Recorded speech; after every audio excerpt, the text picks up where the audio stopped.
Bodegas Barral naceu en Betanzos, da má dos meus avós. Antiguamente éramos produtores, porque tiñamos viñas en Betanzos. Hoxe xa somos unha distribuidora na que vendemos produtos xa elaborados. Temos moitos máis produtos do que había antiguamente. Se hoxe meu abuelo vivise, estaría impresionado de que poidésemos ter unha tenda con 1500 referencias de viños distintos de distintas denominacións de orixe.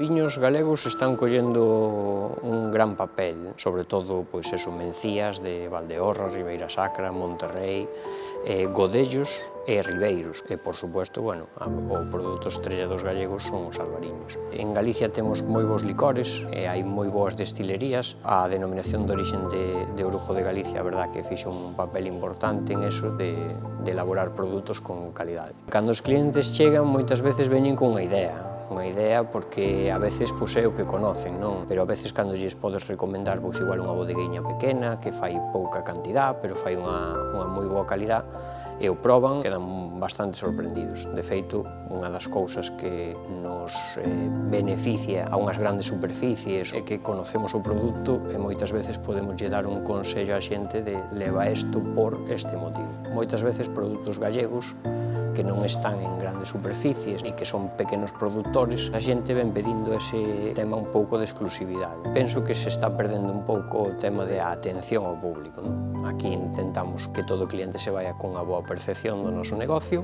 quede satisfeito e moitas veces pois, que os que lle veñen á súa casa queden sorprendidos. Eu lle metería, por exemplo, un par de botelliñas de viño, meteríalle un queixo, por exemplo, de queixerías do Eume, un chourizo, un salchichón de Casa da Boa, un par de patés, unhas regañás para mollar cos patés, e despois lles poñera algo dulce, unhas galletas de maruxas, para combinar un pouco todo o que é viño, a comida, o dulce, máis o salado.